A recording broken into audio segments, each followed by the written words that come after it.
we're back here on the platform and speaking with Dr. Leon Higgs and Dr. Linda Moxey Brown. And we promised at the break that we will give you the opportunity to say to us how the Bahamian people, how we are going to benefit from UNESCO moving forward as of now. Okay, I appreciate that because, you know, just before the break, we were talking about what did not happen. And for me, in as well as the history is important, I really can't speak a lot to why things did not happen before. Okay, leave that alone. I can only speak about going forward. Good, okay. And so we've signed off on the 3 conventions. I'm informed that the Ministry of Foreign Affairs is in the process of getting the official documentation to Paris. Once they are officially launched in Paris, it means that we would be an official party to each one of those. Now I'm going to take them one by one for you. The 72, which deals with the World Heritage Convention. That particular convention, they have over $4 million every year that various countries can apply for in terms of grants to do projects dealing with heritage sites. We have a number of sites in the Bahamas. UNESCO would, number one, they would come in and train our people on how to prepare the documentation, to identify the various sites, to prepare, to submit for UNESCO's consideration.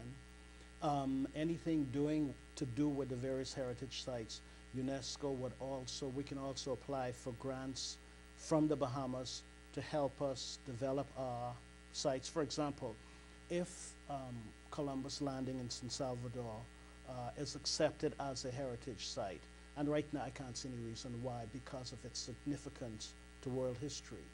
But let's say it is. There are certain guidelines that would have to be put in place, certain protocols. People cannot build houses right around the site.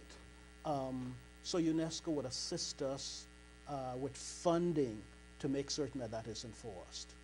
To make certain that that law is enforced? Not that law, that we put in place the protocols to protect that particular site. Why do we need UNESCO to do that? We can do that ourselves. But it's funding. It's funding that the country may not have. $4 million you're talking about. But that's just one convention. Okay. Let's take them one at a time. Yes, that's just one convention. Okay. Let's take them one at a time. Then, of course, we have the 2003 Intangible Convention. I don't want to go there yet. Let's deal with the first one. Okay. The first one having to deal with heritage sites. Okay. Good. We have a heritage site at Clifton. Yes, we do. Have we approached UNESCO about it? We cannot do We that can't now do until that the yet. convention is signed off on. But I thought you said you signed off on it. The cabinet has approved it. It went to the Ministry of Foreign Affairs, who is getting those papers to Paris. I see. Once the papers are lodged at UNESCO's headquarters in Paris, then we would be an official party to that particular convention. So we have not signed this yet? We have not Yes, signed? the cabinet of the Bahamas has given But you don't the have it in Ministry of Paris? Foreign Affairs the authority to transmit those papers to No, Paris. what he's saying is that you have approval to sign. You have approval to sign. Right. Those papers have not been lodged You have in approval. Paris. You have Not approval to yet. sign. Not It's as not yet. been lodged not- in well, Paris. Up to last week, they had doesn't not know been. that you have Cabinet the approval. cabinet approval. They know, but not officially. But you don't have the papers there. So well, you are up to not last week. yet. Up to last week, they were not. Yeah, but so you are not yet a signatory to these conventions. No. You hope to be in a short while. Yes. Yes. Right. Now, how would, and the heritage one will impact Clifton as well? Clifton, the Preacher's Cave in Eleuthera, Blue Holes in Long Island and Andros, anything that has to do with what would we term as heritage. Let's say you have a house that's been there for 500 years, and we look at it as a historical building. UNESCO could sign off and says, yes, that is historical. There would be a little signature, a little plaque there that says, okayed by, UNESCO as a heritage site. That visitors coming in can choose that particular property as a heritage site. We go into Exuma at Pompey Park, where they have now a statue of Pompey in Exuma, and says, yes, we approve that as a heritage site. We go to the Blue Hole down in Andros and we name that particular Blue Hole as a heritage site. That means that's what it is. In other words, if somebody comes from international or some Bahamian decide they want to go and damage this particular property that's been dubbed as a heritage site by UNESCO, UNESCO can come in and restore that particular site back to where it should be. This is what signing off on the convention would get us, would benefit us, Is there such a thing and as, those sort of things. is there such a thing as heritage tourism? Yes, they are talking a lot about heritage tourism, not just here in the Bahamas, but around other parts of the world. And just some of the things that I've just mentioned a while ago as heritage properties or heritage sites, that becomes a major part in heritage tourism. You see, there are people who travel all over the world just to see, if it's on UNESCO's World Heritage map, then to them it must be important and they would want to go and see it, or if they're visiting a country, they would want to go to one of your heritage sites, or some of them. Let me just give you a prime example of that. A couple of years ago, I attended the American Caribbean Pacific Congress in Belgium. And here we were talking about the Heritage Sites Convention, 72 Convention, and a lot of countries had not signed off on it. And we were given an example by one of the African nations that dealt with the rivalry between different fringes in that particular area. And this particular group had come in and destroyed like the cemetery where they had all these war veterans buried and that sort of thing. So they had damaged the cemetery. And they've come into the meeting to ask that we all voted, all the countries, voted to make certain that UNESCO can go in there and restore the area that was dubbed a heritage site in that particular African state.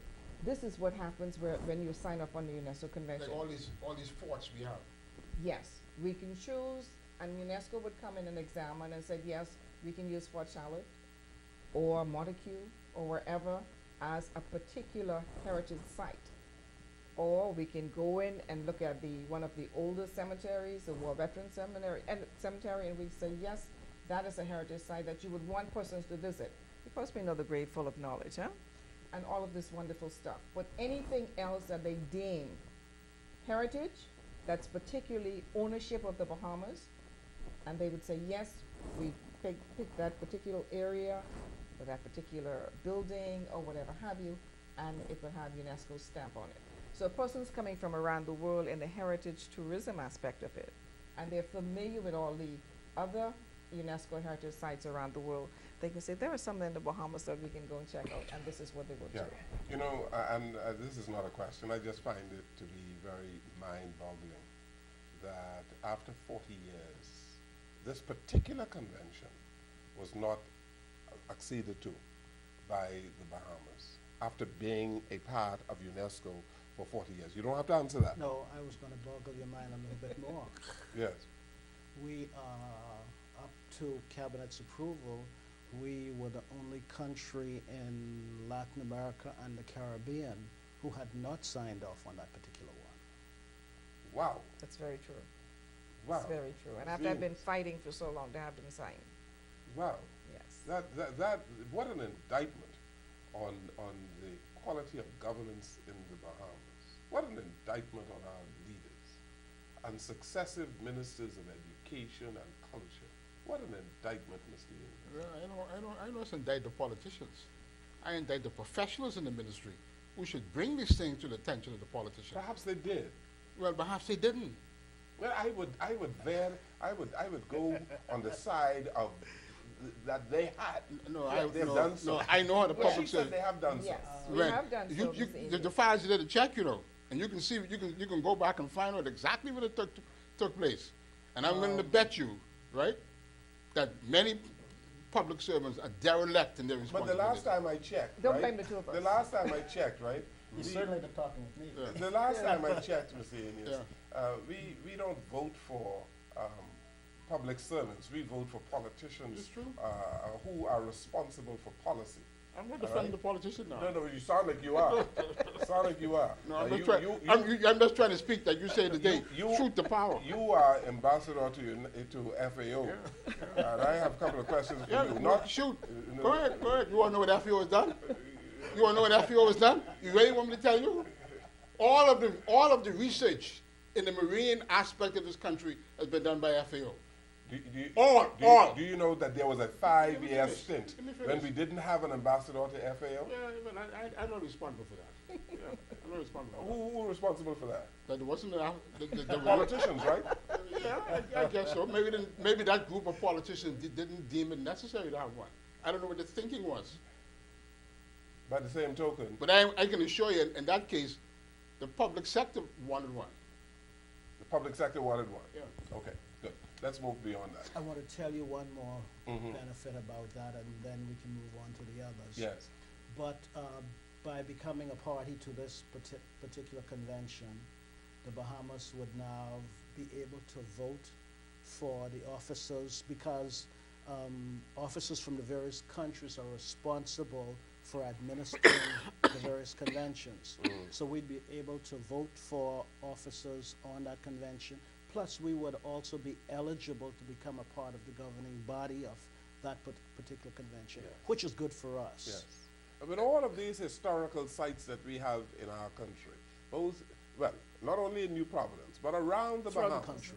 I mean, the Blue Hole in Long Island, for instance. All right?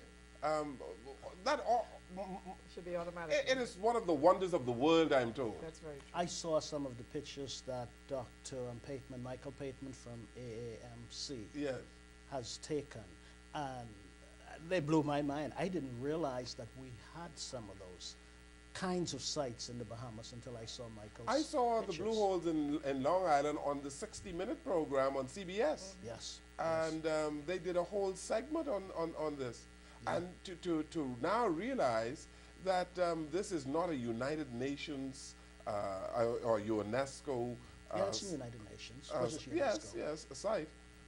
It's absolutely disappointing. That's why it is so important that we finally That's why we're here. sign sir. off. Yeah, but you got to participate. You That's can't sign. Yeah, That's but- my argument. But you see, what I'm trying to say to you is, once you have to do one thing at a time. You have to sign them first before you can Yeah, participate. I know that. Yeah.